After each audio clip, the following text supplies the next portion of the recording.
Halo guys, kangen gak sama aku? Siapa aku ya? Si suka bahas kesana kemari with Raski. Kali ini kita harus bahas apa lagi ya? Ini kita udah bahas banyak banget ya.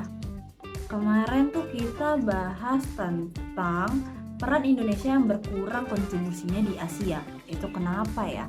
Tapi apa kita bakal lanjut ke pembahasan selanjutnya? Atau masih di situ permasalahannya? Iya dong, masih di situ. Kenapa? Karena kayaknya banyak banget nih yang menyebabkan Indonesia tuh jadi berkurang kontribusinya di Asia. Kalian tahu nggak sih penyebabnya apa aja? Hmm, Daripada pada nggak tahu, mending kita langsung aja ke videonya, biar langsung pada tahu. Langsung aja ke videonya. Wait, sebelum ke videonya, aku mau jelasin dulu nih, ada apa aja sih yang bakal kita bahas di sini. Pada kepo nggak ya?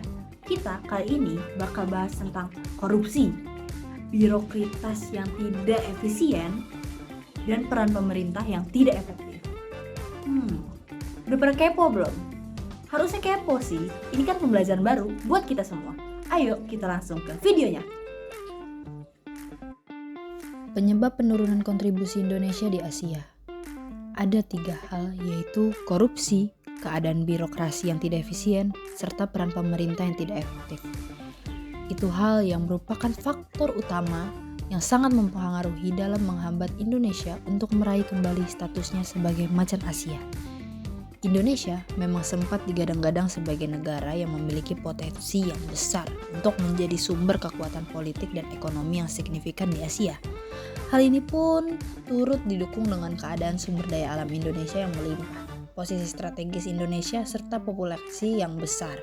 Namun, perkembangan Indonesia ini tidak terwujud seperti yang diharapkan.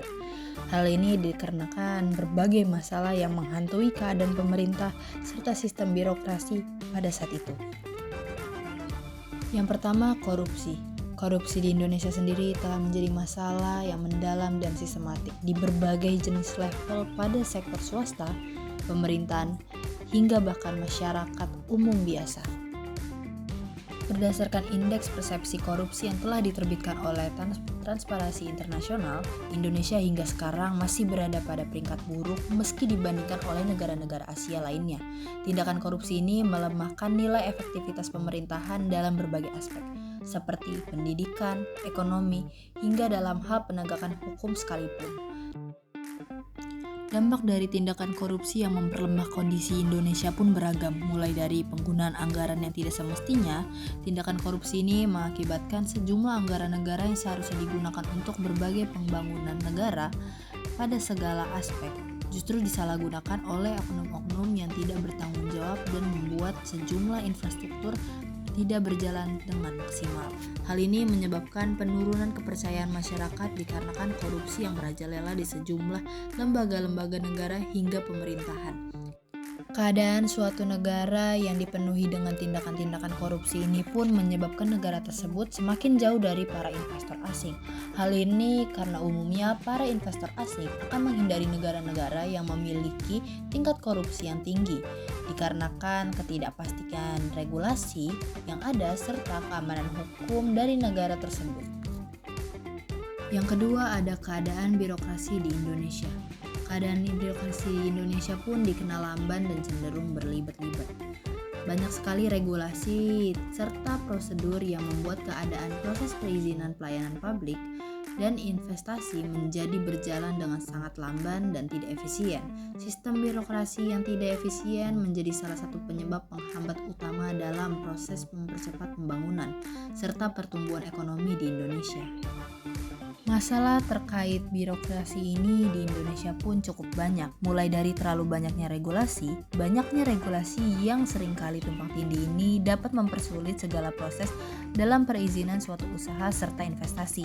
Hal ini mengakibatkan dunia usaha dan dunia industri mau tidak mau harus menghadapi berbagai hambatan birokratis yang seharusnya tidak perlu ada. Ada pula permasalahan pelayanan publik yang buruk. Hal ini disebabkan oleh proses administrasi yang sangat panjang dan tindakan yang kurang profesionalisme dalam aspek pelayanan publik. Ini dapat menghambat akses masyarakat terhadap berbagai layanan-layanan dasar Sama halnya seperti pada aspek pendidikan, infrastruktur, hingga kesehatan. Yang ketiga, ada kondisi pemerintahan yang tidak efektif. Hal ini pula disebabkan oleh efektivitas pemerintahan yang sangat erat kaitannya dengan kemampuan suatu negara dalam merespon kebutuhan-kebutuhan masyarakat, memimpin suatu pembangunan yang berguna untuk masyarakat, serta menjaga stabilitas. Namun di Indonesia sendiri, seringkali muncul faktor-faktor yang dapat menyebabkan sistem pemerintahan kurang efektif. Seperti halnya pada kasus pemimpin politik yang tidak dapat memiliki visi misi untuk jangka panjang serta konsistensi pada kebijakan-kebijakan publik itu sendiri.